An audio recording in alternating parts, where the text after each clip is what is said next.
Hey all, welcome to Sankari recipes. So இன்றைக்கி நம்ம என்ன ரெசிபி பார்க்க போகிறோம் அப்படின்னா ஃபிஷ் ஃப்ரை பார்க்க போகிறோம். அதுக்கு நான் இப்போ ஒரு மிக்ஸி ஜாரில் ஒரு 5 பீஸ் தேங்காய் எடுத்திருக்கேன். அதாவது நீல வாக்கில் அஞ்சு பீஸ் தேங்காய் எடுத்திருக்கேன். அதில் 1 ஸ்பூன் ஜீரகம், 4 வத்தல், ஒரு 6 to 7 சின்ன வெங்காயம் போட்டிருக்கேன். அதை நல்லா குறைன்னு அரைச்சி இந்த மாதிரி எடுத்து வச்சுக்கலாம். அதை நம்ம எடுத்து வச்சுருக்கிற ஃபிஷ்ஷில் வந்து இந்த மசாலாவை ஆட் பண்ணிவிட்டு கொஞ்சோண்டு மஞ்சத்தூள் போட்டுக்கலாம். அதுக்கப்புறம் ஒரு 2.5 ஸ்பூன் மிளகாய் தூள் போட்டிருக்கேன். காரத்துக்கு ஏற்ப நீங்கள் போட்டுக்கலாம். எங்களுக்கு இந்த காரம் போதும், அதனால் நான் 2.5 ஸ்பூன் கிட்ட போட்டிருக்கேன். அதுக்கப்புறம் உப்பு தேவையான அளவுக்கு ஆட் பண்ணிக்கோங்க. சால்ட் ஆட் பண்ணதுக்கப்புறமா நல்லா மிக்ஸ் பண்ணி அது ஒரு மணி நேரத்துக்கு நல்லா ஊறணும். நல்லா ஊறினதுக்கப்புறமா ஒரு தோசை டவா நம்ம எடுத்து வச்சுக்கலாம். அதில் கடலெண்ணெய் தான் நான் யூஸ் பண்ணுவேன், அது நல்லாயிருக்கும் ஃபிஷ் ஃப்ரைக்கு. நீங்களும் இருந்தால் அதை யூஸ் பண்ணிக்கலாம்.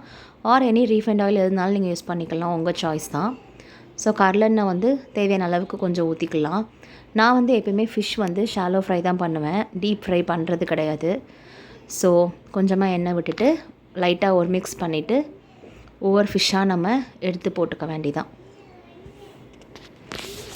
இப்போ எண்ணெய் சூடாயிடுச்சு, நான் ஒவ்வொரு ஃபிஷ்ஷாக எடுத்து போட்டுக்கிறேன்.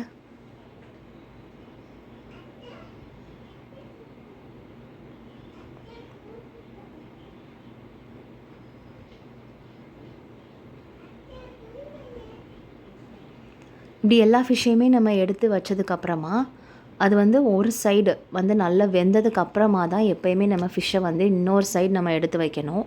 ஏன் அப்படின்னா அப்போ தான் நல்லா உடையாமல் நல்லா வரும். அந்த டார்க் ப்ரௌன் கலர் வந்து நமக்கு அப்போ தான் நல்லாவும் கிடைக்கும். ஸோ மீன்லாம் எடுத்து வச்சதுக்கப்புறமா கொஞ்சம் மசாலாஸ்லாம் அந்த இதில் இருக்கும்ல, அந்த சட்டியில், அதெல்லாம் கொஞ்சம் கொஞ்சம் எடுத்து இந்த ஃபிஷ்க்கு மேலே நம்ம அப்படியே வச்சுக்கலாம்.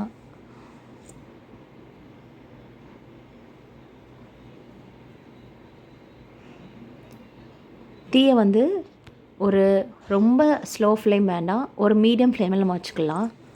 இப்போ ஒரு சைடு நல்லா குக் ஆயிடுச்சு, நான் திருப்பி போட்டுக்கிறேன்.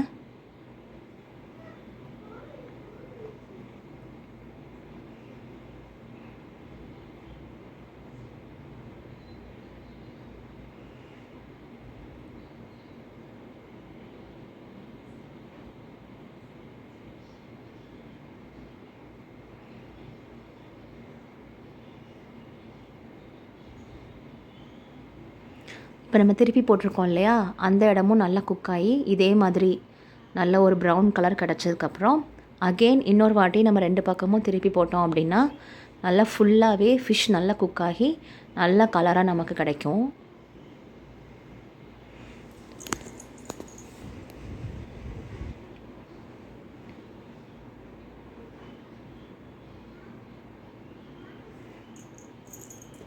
இப்போ நல்லா குக் ஆயிடுச்சு. இன்னொரு பக்கம் நம்ம திருப்பி போட்டுக்கலாம். இன்னும் 1 டைம். பார்த்திங்களா, நல்ல ஒரு கலர் கிடச்சிருக்கு.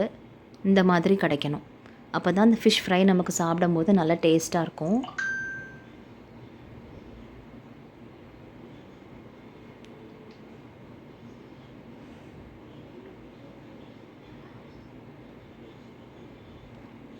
நல்ல மெதுவாக குக் பண்ணி இந்த மாதிரி எடுத்தால் தான் நல்ல ஃபிஷ் வந்து இந்த மாதிரி நல்லா உடையாமல் பீஸ் நமக்கு எப்படி போட்டோமோ அந்த மாதிரி நமக்கு கிடைக்கும்.